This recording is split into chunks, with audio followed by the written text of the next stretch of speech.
Assalamualaikum warahmatullahi wabarakatuh.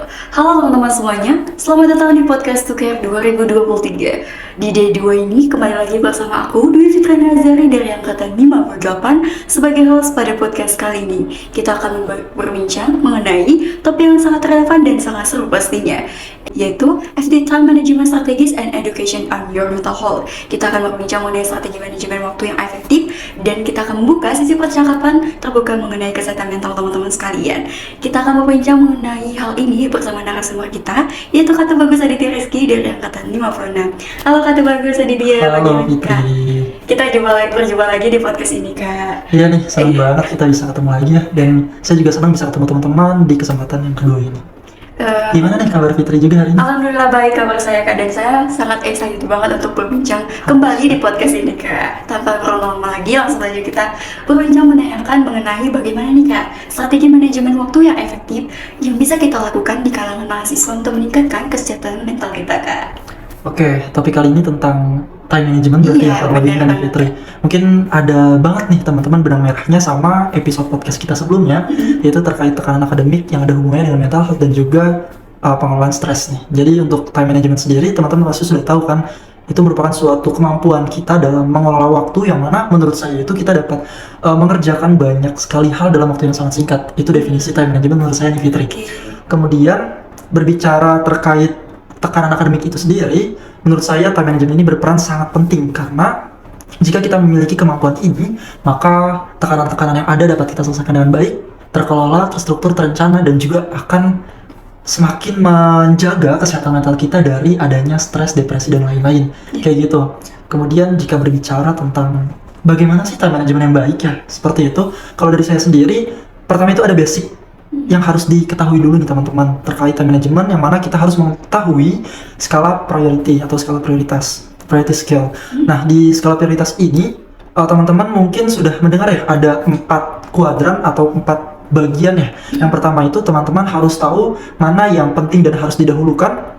Yang kedua, mana yang penting tapi bisa di nanti-nanti atau dikesampingkan dahulu. Dan yang ketiga itu ada yang tidak penting tapi harus dilakukan, dan yang terakhir itu ada yang tidak penting dan harus ditinggalkan.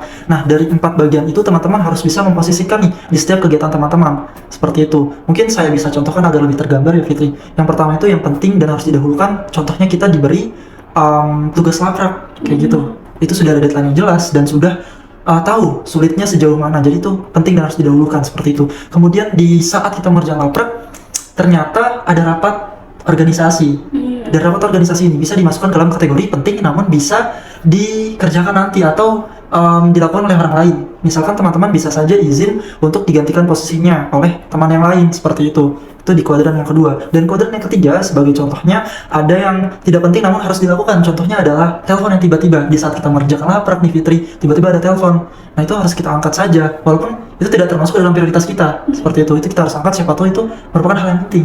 Iya benar. Kayak gitu. Dan yang terakhir yang tidak penting dan harus ditinggalkan, contohnya adalah scroll TikTok. Oh iya. Kemudian ya bengong-bengong gak jelas, tidak mengerjakan apapun, tidak menghasilkan apapun.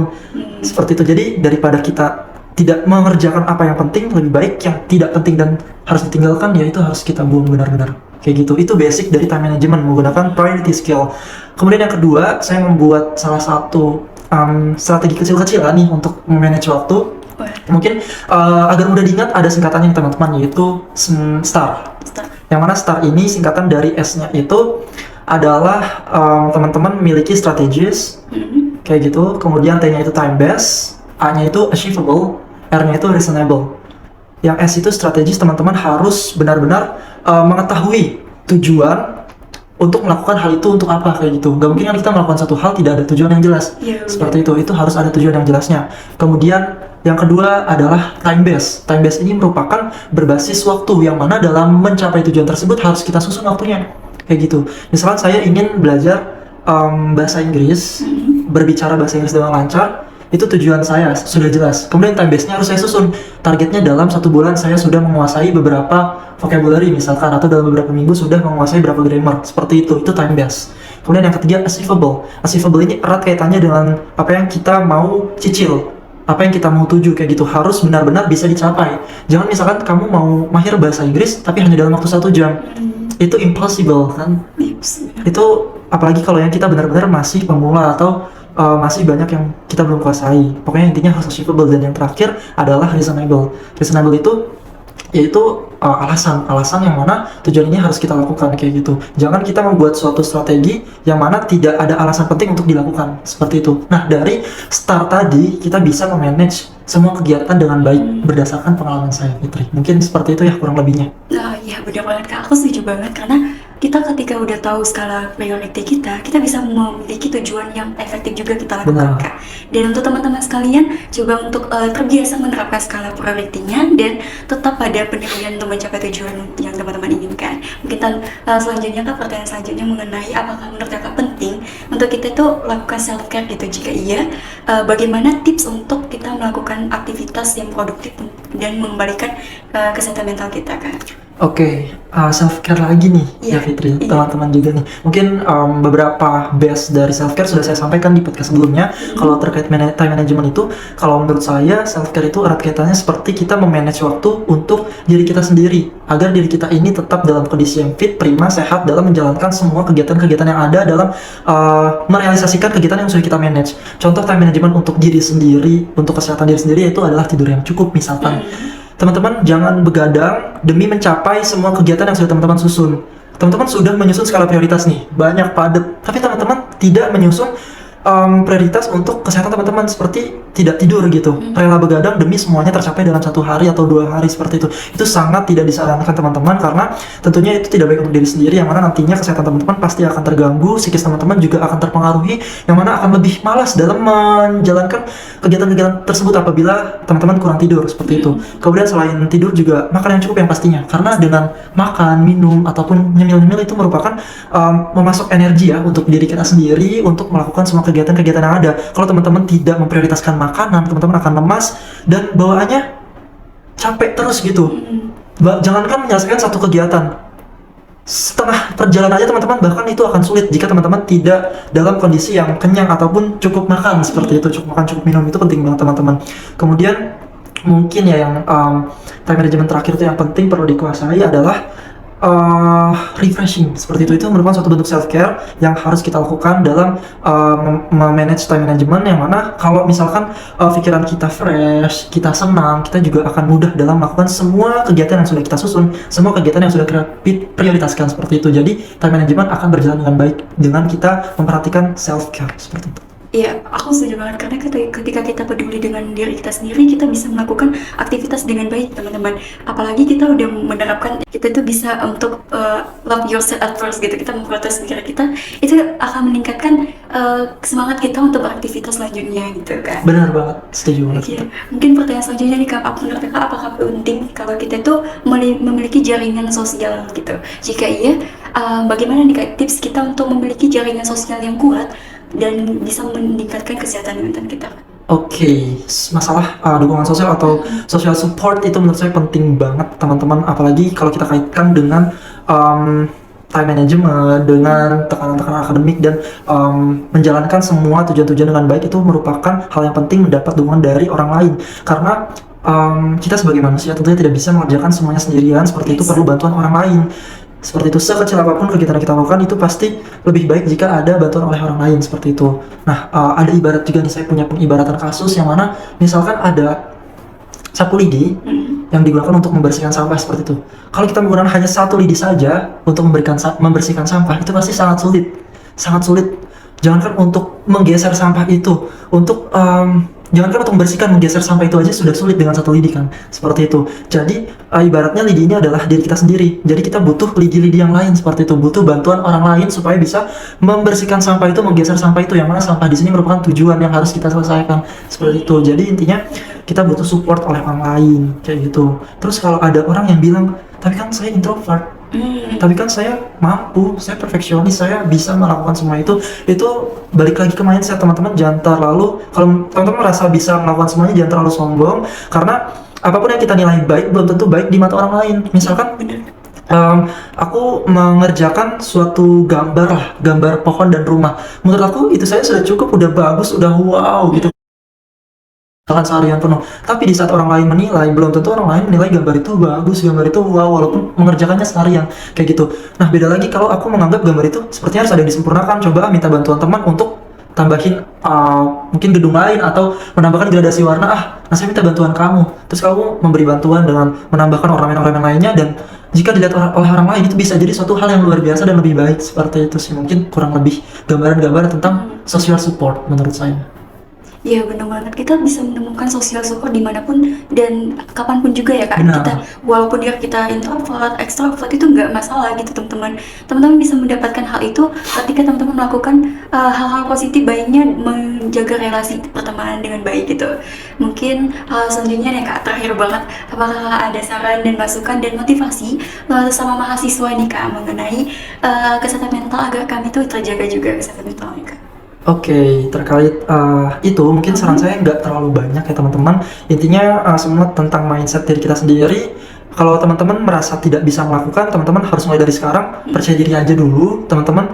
Pakai itu kemampuan-kemampuan time management yang teman-teman bisa lakukan. Dengan itu teman-teman bisa mencapai tujuan lebih baik lagi, lebih banyak lagi, dan juga tanamkan kepercayaan diri pada teman-teman bahwa teman-teman itu bisa melakukan, dan juga teman-teman bisa mendapat bantuan dari orang lain seperti itu. Teman-teman jangan selalu merasa sendiri, karena ya banyak sekali relasi yang bisa kita dapatkan, terutama dari orang terdekat kita itu keluarga seperti itu. Keluarga itu sudah sangat bisa membantu kita banget dalam melakukan kegiatan-kegiatan yang kita lakukan dan tujuan-tujuan yang sudah kita rencanakan seperti itu. Mungkin itu saja sih kurang lebihnya saran dari saya. Wah, sungguh sangat insightful banget di motivasi yang diberikan oleh Kak Aditya, dan berbagai pengalaman strategi manajemen yang efektif mungkin teman-teman bisa menerapkannya dan bisa terus beraktivitas untuk mencapai tujuan tanpa lama-lama lagi nih Kak. Aku membuka sesi pertanyaan dari kesehatan mental teman-teman nih yang udah kami kumpulkan. Pertanyaan pertama dari Firdayana mengenai bagaimana nih Kak kita bisa menemukan seseorang untuk kita bisa bicara dengan topik yang berbeda-beda nih Kak. Oke, baik. Ini termasuk ke dalam seni komunikasi sih menurut saya. Jadi kalau teman-teman ingin berbicara atau berinteraksi dengan orang yang berbeda-beda dengan topik yang berbeda-beda, itu tanamkan stigma ya, mulai aja dulu gitu dengan pembicaraan-pembicaraan yang simple, yang sederhana, seperti misalkan menanyakan kabar, kemudian say hi aja sih, itu udah membuka topik pembicaraan loh. Halo Fitri, kayak gitu kan. Halo Adit, kelihatannya bahagia banget nih. Kita bisa melihat respon yang kita ajak ngomong ya di saat dia menyapa kita. Misalkan kalau dia lagi bahagia, langsung aja kita bicarain tentang ekspresi dia, kayak ih bahagia banget nih kamu Fitri kayaknya hari ini. Mulai itu dari situ pembicaraan. Nanti lawan bicara kita bilang, dia akan menceritakan apa yang dirasakan hari itu. Iya nih, aku lagi dapat nilai yang bagus tadi ujian ya. Nah di situ bisa tuh kita mulai lagi pembicaraan lebih panjang. Kemudian kalau misalkan topik pembicaraannya habis, teman-teman caranya itu mengulang apa yang dibicarakan oleh lawan bicara kita. Misalkan lawan bicara kita bilang, iya aku tadi udah makan kok, makannya pedes banget kayak gitu. Terus teman-teman bingung, misalkan udah stuck, aduh mau nanyain apa lagi ya, kan aku udah nanya dia udah makan atau belum. Terus bingung, ya udah lihat aja atau simak aja dari pembicaraan terakhir dia kan bilang pedes banget makanannya. Ya udah, nah dari situ teman-teman bahas, ih emang sepedes itu, emang kamu nggak biasa makan pedas, kan itu sudah masuk ke topik baru lagi kayak gitu. Itu mudah banget untuk memulai pembicaraan kayak gitu. Kemudian dengan orang-orang yang berbeda itu kan juga pasti ada perbedaan umur ya. Teman-teman bisa melihat apakah orang yang kita ajak bicara itu seumuran atau di bawah kita atau di atas kita, seperti misalkan dosen dan orang tua. Itu teman-teman harus membiasakan berbicara yang sesuai dengan lawan bicara. Kalau misalkan anak-anak ya have fun aja gitu, jangan terlalu kaku, jangan terlalu formal, atau jangan terlalu kasar, karena masih anak-anak. Kayak halo adik, pokoknya yang manis-manis kayak gitu. Kalau sama adik-adik yang di bawah kita, kalau seumuran ya chill aja gitu, jangan terlalu yang kaku-kaku banget, yang mana itu bakal membuat lawan bicara kita merasa kurang nyaman kalau kita terlalu kaku kayak gitu. Terus kalau sama yang orang lebih tua seperti dosen atau orang tua, itu jangan terlalu santai, jangan terlalu nyantuy, jangan terlalu manis, jangan terlalu gombal gitu, harus yang formal kayak gitu sih mungkin menurut saya, supaya kita bisa menyesuaikan lawan bicara. Ya, mungkin sudah terjawab nih pertanyaan dari Ferdayana, dan kita tuh bisa menemukan itu dari seni komunikasi yang baik gitu. Tetap gimana ya, walaupun kita tuh orangnya introvert, extrovert, itu bukan menjadi suatu halangan untuk kita komunikasi dengan baik. Walaupun gitu semuanya kita bisa menemukan topik-topik yang seru dengan tetap merespon lawan pembicaraan kita dengan baik teman-teman. Mungkin pertanyaan selanjutnya nih untuk dari Jaslyn yang mengenai bagaimana kita untuk menghilangkan rasa overthinking kita terhadap segala sesuatu yang belum terjadi gitu kan. Oke, overthinking ya, ini masalah kita banget nggak sih? Kayaknya saya juga sampai sekarang masih merasakan overthinking nih teman-teman. Tapi kalau menurut saya ada beberapa ya yang membuat kita bisa mengurangi overthinking itu. Yang pertama itu jangan terlalu pedulikan omongan orang lain, jangan pedulikan respon orang lain kayak gitu.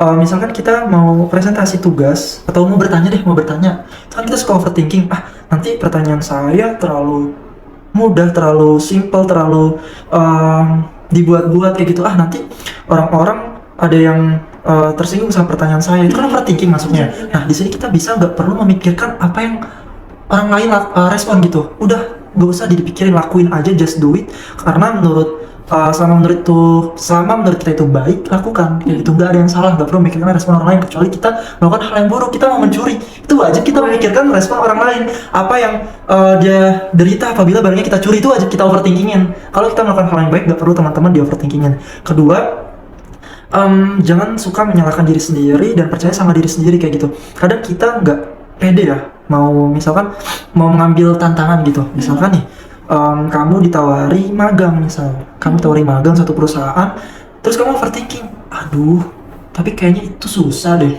kayaknya itu butuh skill komunikasi yang bagus deh, aku kan selama ini introvert di kamar mulu. Itu overthinking yang gak bagus banget, karena kita gak percaya sama diri kita sendiri, kita suka menyalahkan diri kita sendiri, menjudge diri kita sendiri jelek-jelek. Jadi mulai sekarang teman-teman percaya sama diri sendiri, supaya dapat tawaran magang nih, oke saya terima, udah gak perlu overthinking, just do it kayak gitu. Mungkin itu sih langkah simpel mengurangi overthinking di kehidupan sehari-hari kita sebagai anak muda menurut saya. Iya benar banget. Overthinking itu membawa kita tuh nggak ngelakuin apa-apa, jadi kayak kita stuck di situ-situ aja. Jadi menurut aku sebaiknya hilangin rasa overthinking itu, walaupun karena emang itu nggak terjadi dalam kehidupan kita. Apa yang kita pikirkan belum tentu orang lain mereka pikirkan juga gitu teman-teman. Selagi itu hal positif, hal baik, lakukanlah gitu. Karena itu mungkin jadi suatu kesempatan atau privilege untuk teman-teman melangkah maju dari keluar zona nyaman teman-teman sekalian. Mungkin ke pertanyaan selanjutnya nih Kak, dari Dano, yang mengenai bagaimana kita itu tetap menjaga memelihara kesehatan mental kita ketika kita sudah lelah banget mengenai mental kita, Cak.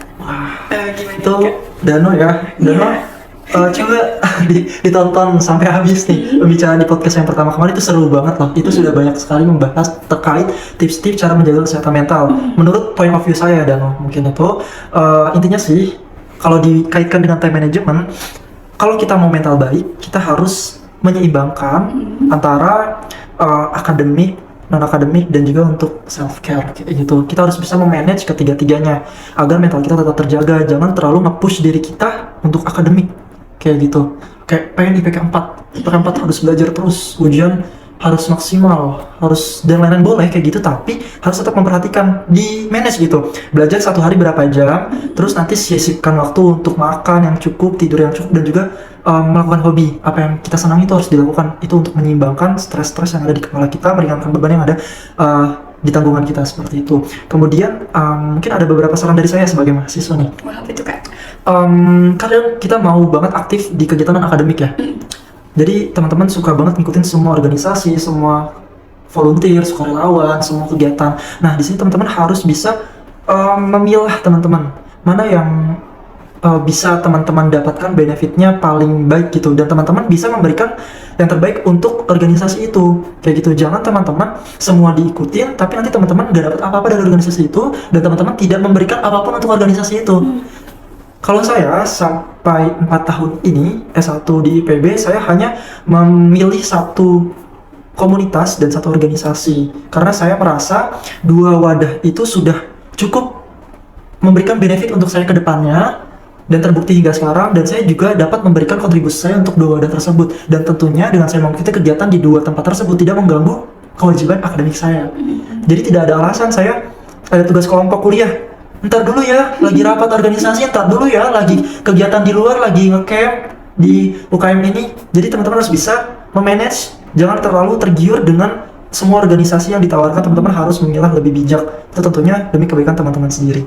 Dan balik lagi ke kesehatan mental kita semua, kayak gitu sih. That's right, aku setuju banget Kak. ketika kita udah terapkan itu semuanya, kita udah bisa memelihara kesehatan mental kita dengan baik, teman-teman.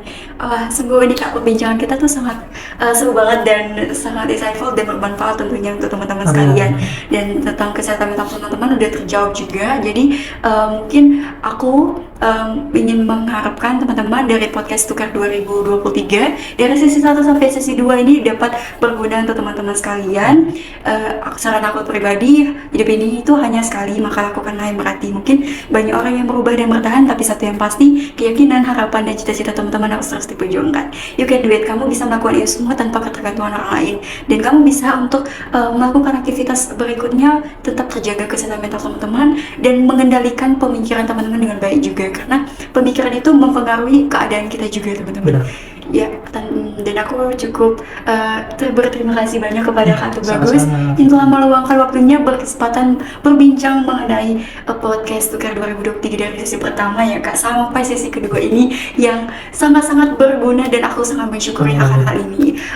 Tanpa berlama-lama lagi, aku Dwi Firdaini Azari dari Angkatan 58 sebagai host podcast Tukar 2023 ini pamit undur diri. Wassalamualaikum warahmatullahi wabarakatuh. Sampai jumpa.